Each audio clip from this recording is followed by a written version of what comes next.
नमस्कार, मी कृष्णा मस्के पुन्हा एकदा तुमचं स्वागत करतो। काल प्रदेशाध्यक्ष चंद्रशेखर बावनकुळे यांचा मुलगा संकेत बावनकुळे यांच्या कार अपघाताची एक बातमी लावली होती। तो पार्ट 1 होता। वस्तुस्थिती दाखवण्याचा प्रयत्न केला आणि अनेक लोकांचे फोन आले, अनेक लोकांनी अप्रिशिएट केलं त्या सगळ्या गोष्टीला आणि खऱ्या अर्थाने मस्केजी आपण खरी बातमी दाखवली असं त्यांच्या सगळ्यांचं मत होतं। आज तुम्हाला पार्ट 2 दाखवण्याचा मी प्रयत्न करतोय। मी नागपूर शहराच्या धरमपेठ या परिसरात आहे आणि तुम्ही बघू शकता हा एक लाहोरी रेस्टॉरंट आहे आणि याच रेस्टॉरंटमध्ये त्यांनी जे संकेत बावनकुळे आहे हे आले होते। त्यांनी पार्सल घेतलं होतं। या ठिकाणी हा तिथून सगळा एक वाद तयार झाला।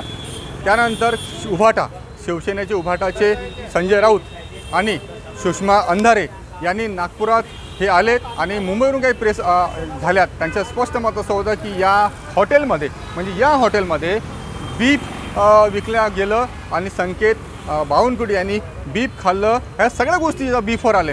आता सगळ्यात महत्त्वाचा विषय असा आहे की आम्ही या ठिकाणी आलो, आम्ही चौकशी केली, त्यांच्या किचनपर्यंत गेलो, संपूर्ण स्टाफला आम्ही विचारलं की काय इथे बीफ मिळतो का। कुणी नाही म्हटलं। चला आम्ही हे विचारलं की कटलेट तरी मिळतो का। त्यांनी सरळ सांगितलं साहेब आमच्याकडे मेनू आहे। हा मेनू हा माझ्या हातात आहे, त्यांच्या रेस्टॉरंटचे मेनू आहे। लाहोरी डिलक्स बघून घ्या, डिलक्स बार अँड रेस्टॉरंट हा मेनू आहे, हा मेनू आहे। याच्यामध्ये मी लाईव्ह याच्या माध्यमातून तुम्हाला दाखवतो। या ठिकाणी आपल्याला दिसतो का कुठेतरी कटलेट तरी आहे का। या ठिकाणी कटलेटच्या उल्लेखच या ठिकाणी दिसत नसेल तर मग बीफ कसं राहणार। बघा या ठिकाणी हा सगळं मेनू तुम्हाला दाखवतो। याच्यामध्ये कुठल्याच प्रकारे इथे कटलेटचा उल्लेख, कुठल्याच प्रकारे कटलेट या ठिकाणी मिळत नाही। बघून घ्या, हा तुम्हाला सगळं प्रकार हा लाईव्ह दाखवतो ना। हा हॉटेलच्या रेस्टॉरंटचे मेनू आहे। हे बघा या ठिकाणी दिसतो का आपल्याला। या ठिकाणी आपल्याला कटलेटचा साधा उल्लेखही मिळत नाही आणि कटलेट विकलाही जात नाही। आणि हा सगळा एक मेनू माझ्याकडे आहे। म्हणजेच हा धांडात खोटा प्रचार शिवसेनेचे सुषमा अंधारे यांनी केलं। मुंबईमध्ये बसून संजय राऊत आरोप करतात या हॉटेलमध्ये बीफ विकल्या गेलं, संकेत बावनकुळे यांनी बीफ खाल्लं। आता माझा एक प्रश्न असा आहे शिवसेनेच्या नेत्यांना जे बदनाम ज्या पद्धतीनं संकेत बावनकुळे परिवार किंवा भाजपला ज्या पद्धतीने बदनाम करण्याचा प्रयत्न केला, या रेस्टॉरंटला बदनाम करण्याचा प्रयत्न केला। माझा एक प्रश्न असा आहे की काय सुषमा अंधारे यांनी मुंबईमध्ये बसून कॅमेऱ्याच्या माध्यमातून बघितलं काय हॉटेलमध्ये की संकेत बावनकुळे हे बीफ खात होते म्हणून। चला दुसरा प्रश्न विचारतो की काय या उभाटाच्या शिवसेनेच्या उद्धव ठाकरेच्या नेत्यांनी, हिंदुत्ववादी म्हणणाऱ्या नेत्यांनी मुंबईमध्ये बसून त्यांच्या दुर्बीणमधून पोटात बघितलं का संकेत बावनकुळे यांची त्यांच्या मित्रांच्या की हे बीफ खाल्ले म्हणून। आणि सगळ्यात महत्त्वाचा विषय असा आहे की यांनी हा कसं कुठल्या आधारावर बीफचा हा आरोप केला हेच कळत नाही। पोस्टमॉर्टममध्ये बीफ खाल्ल्या जेव्हा खात असेल कोणी तर पोस्टमॉर्टम नंतर तुम्हाला माहिती पडतं की याने काय खाल्लं, पण तुमचं जे ब्लड सॅम्पल घेतलं असेल तर त्याच्यामध्ये माहिती पडत नाही का याने बीफ खाल्ले की आहे। फक्त तो ब्लड सॅम्पल असते, त्याच्यामध्ये अल्कोहोल म्हणा या सगळा प्रकार दिसू शकते, परंतु यांच्याकडे पुरावा नाही। माझ्याकडे येथे कुठे बीफचा उल्लेख नाही, पोलीस रिपोर्टमध्ये त्याची तक्रार नाही, यांनी जे बिल दिलं त्याच्यात उल्लेख नाही। पोलीस स्वतः म्हणतात की हे बीफ खाल्ला असा काही विषयच नाही।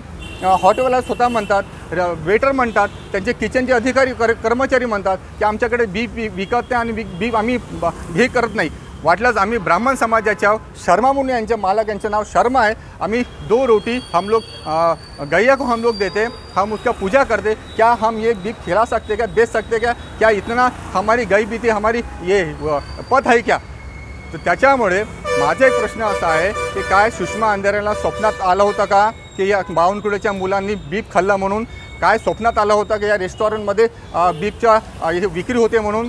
म्हणजे सरळ विषय हा राजकारणाचा प्रकार आहे, हा धांडात खोटा प्रचार आहे, हा भाजपला बदनाम करण्याची साजिश आहे, या रेस्टॉरंटला बदनाम करण्याचा प्रयत्न आहे आणि एकंदरीत की काय या माध्यमातून पक्षाला बदनाम करायचं, बावनकुळे कुटुंबियाला बदनाम करायचं, संकेत बावनकुळेला कडकडात उभं करायचं, बावनकुळे यांना कडकडात उभं करायचं आणि त्या उलट जे उपमुख्यमंत्री आहे ज्यांच्याकडे गृहमंत्रालय आहे देवेंद्र फडणवीस यांना टार्गेट करायचं, यांच्यावर आरोप करायचं, पोलिसावर बेछूट आरोप करायचं। हा सगळा प्रकार उभाटा म्हणजे शिवसेना उद्धव बाळासाहेब ठाकरे यांच्या पक्षाच्या माध्यमातून करण्यात येत आहे। आणि सर्वात अजून एक महत्त्वाचं असं आहे की एक शोकांतिका या महाराष्ट्राची की जे शिवसेना स्वतःला हिंदुत्ववादी म्हणतो आणि ते त्यांचेच नेते हिंदू जे लोक आहेत त्यांना स्वतः बदनाम करता की तुम्ही बीफ खाल्ले म्हणून. अरे बीफ खाल्लं नसताना तुम्ही त्या हिंदू लोकांना, हिंदू नागरिकांना का बदनाम करता?